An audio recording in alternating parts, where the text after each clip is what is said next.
Great Spirit, I add my breath today to your breath.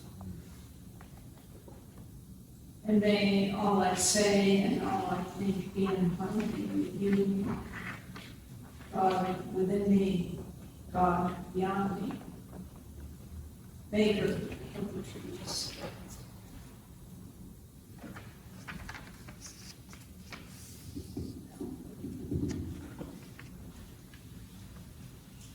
Since we are not only living in the universe, but the universe is living in us, it follows then that the human being is an organic part of the universe. In the human organism is experienced the order and harmony of the universe. In fact, it would not have been possible for the human being to emerge had certain conditions not been maintained so that life for the human being and all the multitudinous kinsmen could be sustained.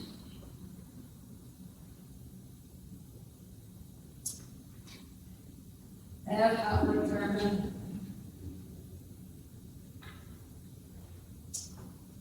the opening words are from Howard Thurman. And I've used this idea, this quote, as a basis for so many considerations of our current situation. Thurman says that the human organism experiences the order and harmony of the universe. If this is true, then I would ask, what happens when the order and harmony are disrupted?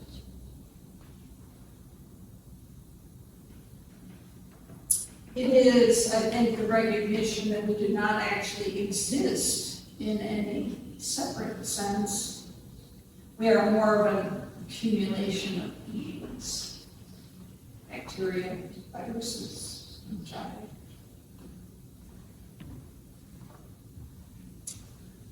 This informs our realization that we are constantly changing and adapting to our environment. We are engaged in an interdependent dance based to some extent on the laws of nature. We do this in all aspects of our being: emotional, spiritual, intellectual, biological. Not only are we one, but the world is one.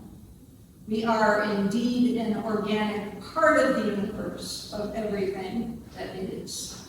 The universe is indeed living in us as well. Now that we have that established, I'd like to go a little deeper on this Earth weekend. A time when, for me, there's a lot of sadness. 1970, how old was I? 12. I had this t-shirt that said, "Pollution destroys, destroy pollution." I walked around wearing it all the time, and it got really dirty. They told me we had to wash it, and I'm like, no, I have to wear it. That was about all the power I had at age 12. Little did I know that we could have had more. We look at our environmental activists today. But it's with great sadness that I celebrate this day. Just reading articles about it brought tears to my eyes. So I am with it. So I turned to one of my teachers, Thomas Berry. he wrote, "The ultimate custody of the earth belongs to the earth. As humans, we need to recognize the limitations in our capacity to deal with these comprehensive issues of the earth's functioning. So long as we are under the illusion that we know best what is good for the earth and for ourselves, then we will continue our present course with its devastating consequences on the entire earth community." There he says that the earth belongs to the earth, not us. Not our intellect, to be sure, not our logical mind. Of course, we are part of the earth, or is the earth part of us? But what Barry is saying is that we need to develop a sense of humility. A sense of knowing that we do not know. That there is in reality so little that we do know. Imagine if we actually gained a sense of humility. A sense that we are actually learning from Earth's and indeed universal processes, how to proceed. Imagine if we were truly able to get over ourselves, as the teacher, Leo Kolamafe, said.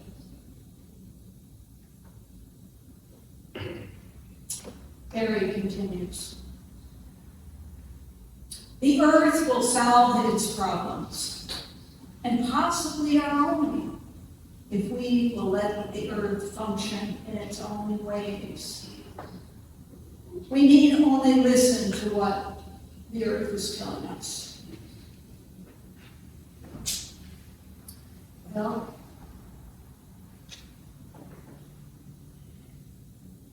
thus far we've not been able to heed this advice.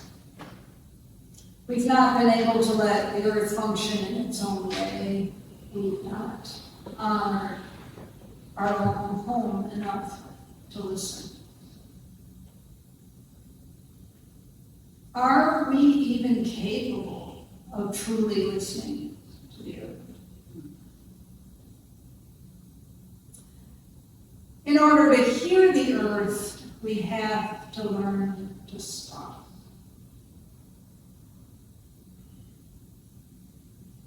We have to learn to reflect on our behavior and its impact on all of life. This is not trivializing the occasion of Earth Day as a time to pick up trash and do something for the earth. This is important, to be sure, but not enough. If we truly realize that we too are earth,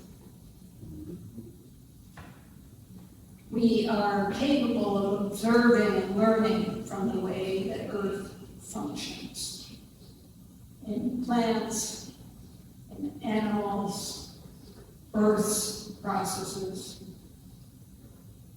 including our own bodies.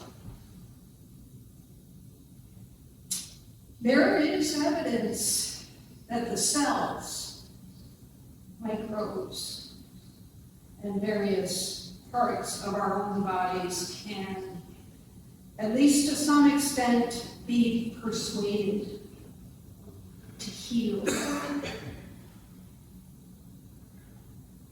To heal our bodies from toxins.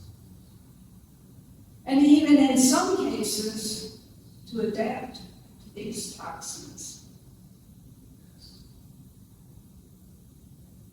Good news. That is, of course, if we're able to see the world holistically and listen for the wisdom that's built into the earth and into the very cells and other organisms in our bodies.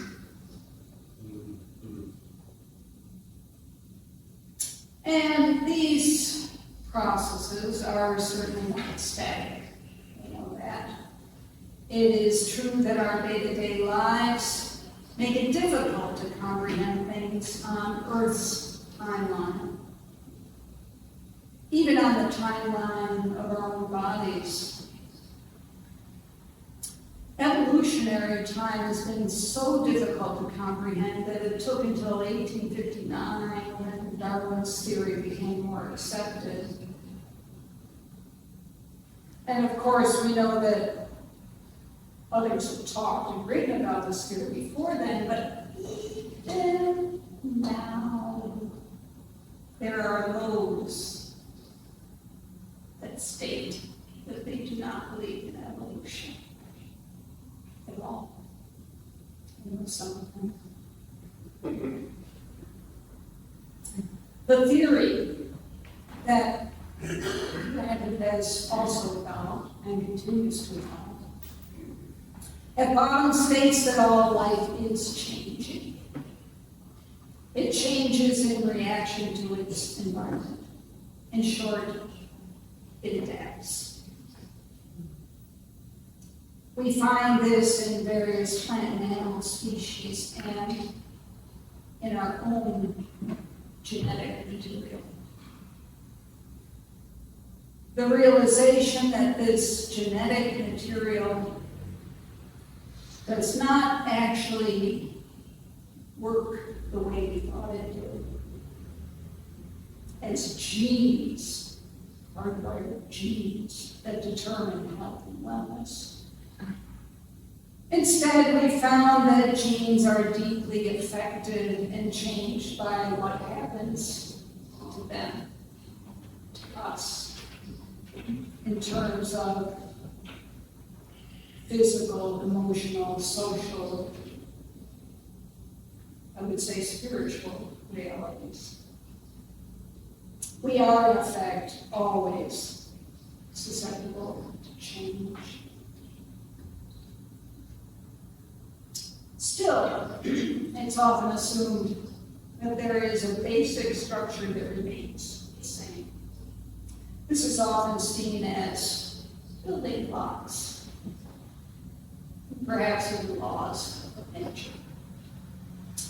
Well, another teacher of mine, Rupert Sheldrake, wrote about these laws in the following way. The evolutionary cosmology throws the old idea of eternal laws of nature into doubt. If nature evolves, why shouldn't the laws of nature evolve as well?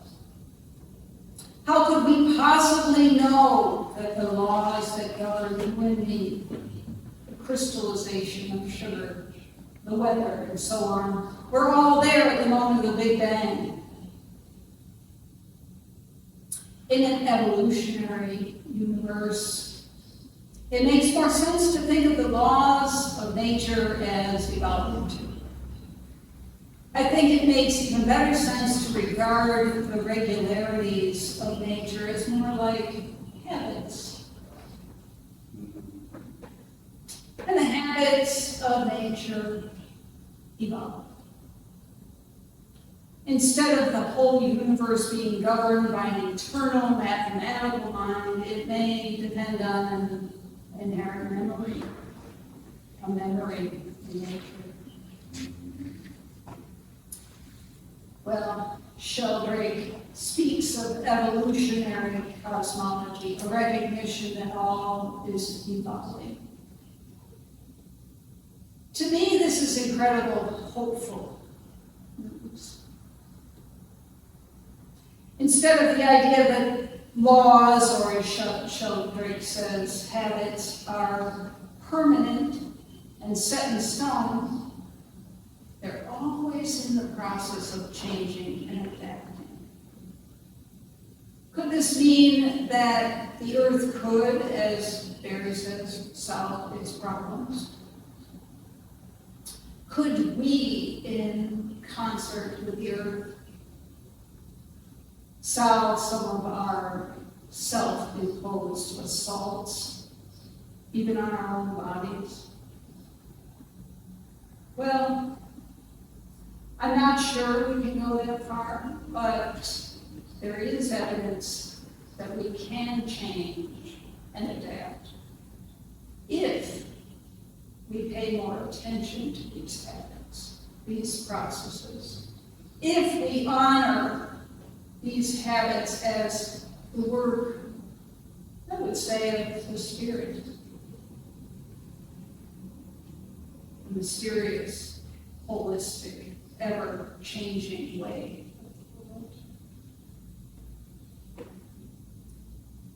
This is not delegating them to some mysterious realm that cannot be understood or acted upon.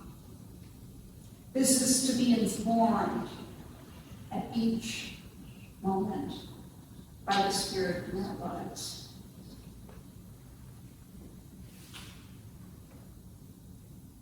This Spirit shows up in our thoughts and ideas, and feelings, and also in our bodies. It is only accessible when we stop to reflect and truly listen. We do this through prayer and meditation, through basic awareness of what it is, what is spirit, what is breath.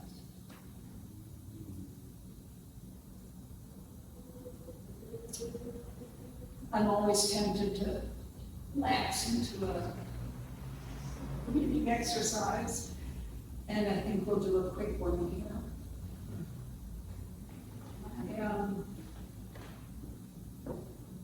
Most important, probably, meditation teacher was Russell Paul.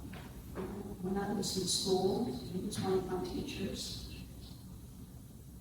And he taught me an exercise that I think I've done with you before. And I'll do an abbreviated version of it now. It's called the awareness meditation.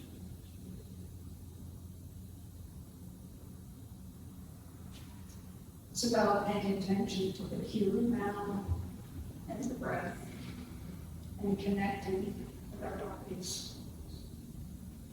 So if we take a deep breath right now into the lower part of our lungs,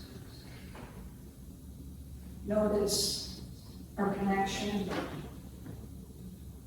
to this building, feet to the floor, feet to the ground underneath the building. Let go of any tension we might feel as we breathe in and breathe out. Not trying to affect our breath in any way, knowing that our body already knows how to do this.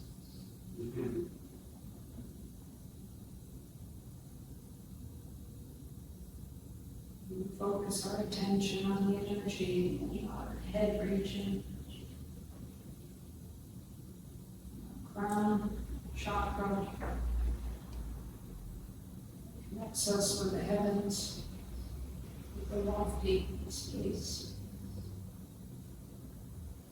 Notice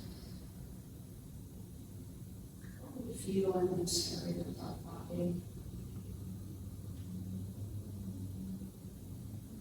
And as water flows, may our attention flow to our neck and our shoulders as we hold a lot of tension usually. Breathing into that area and noticing our energy in that part of our bodies. Flowing now to the heart area.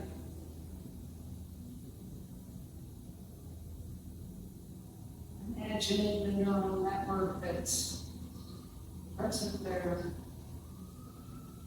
second brain, and noticing our energy letting our attention flow down to our gut, imagining our gut healthy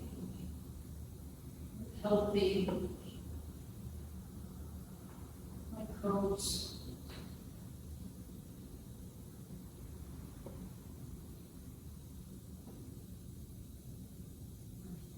Third brain area, neural networks, and noticing how our energy feels in this part of the body. We continue to flow down, noticing our root chakra, moving us to the earth, all the way down our legs, letting our attention rest in the soles of our feet, grounding us.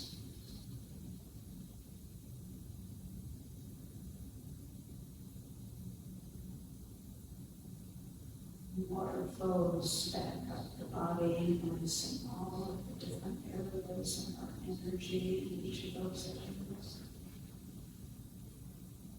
The root, the gut, the heart, the neck and the shoulders and support our head. Taking one deep breath. Being present right here, right now.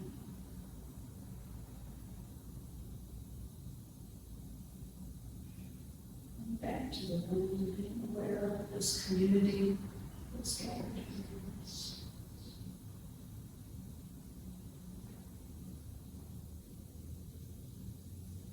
Of course, we know that just a short moment of awareness is not enough. Something. And it's something that so few of us take regular time for anymore. It allows a space for the Spirit to seep into our awareness and remind us of our true nature. That of wholeness and integration. This can lead us to improving our ability to hear what our world is telling us from within and without, and feeling more deeply, more authentically our sense of being alive. Our sense of involvement in this moment, in everything that means, intellectually, emotionally, spiritually. And when we become more aware, when we look and listen for the signs, the messages, we will be better equipped to pursue our dreams. Our own dreams and our collective dreams. As human beings. As beings. In the earth. On the earth. Within the earth. The book that the quotes from Thomas Berry came from a book called The Dream of the Earth.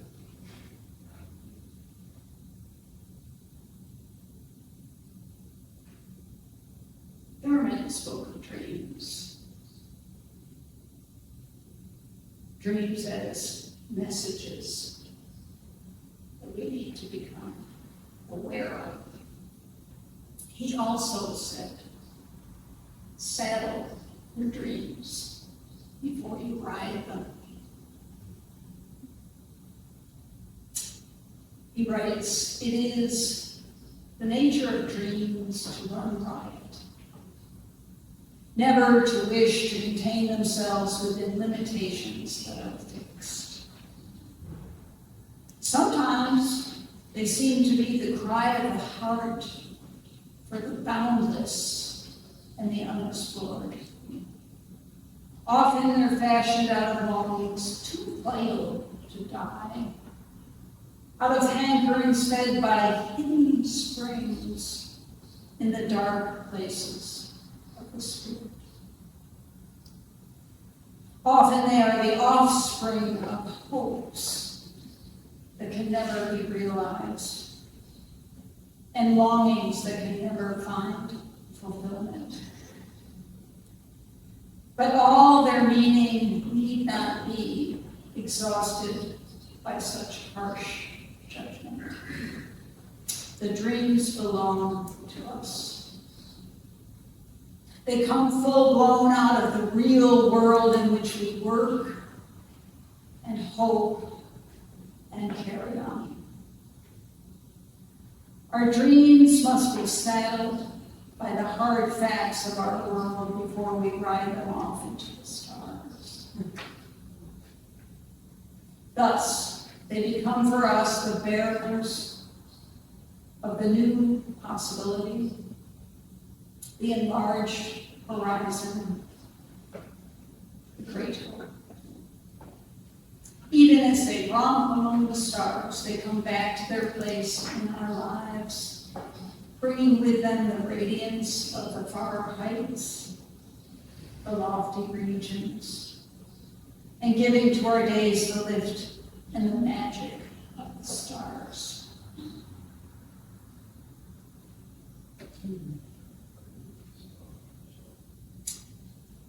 As much of a mystic as Thurman was, he was also a realist.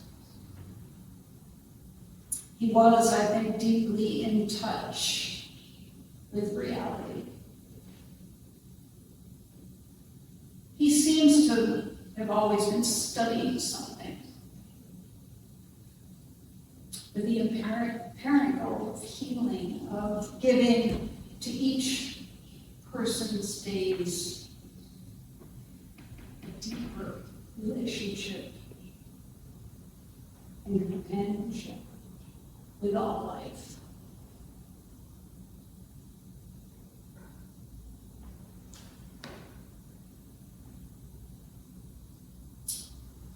In this beloved community, may we learn to cultivate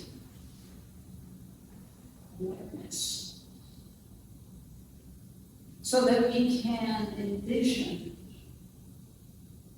a new possibility, an enlarged horizon, a great hope.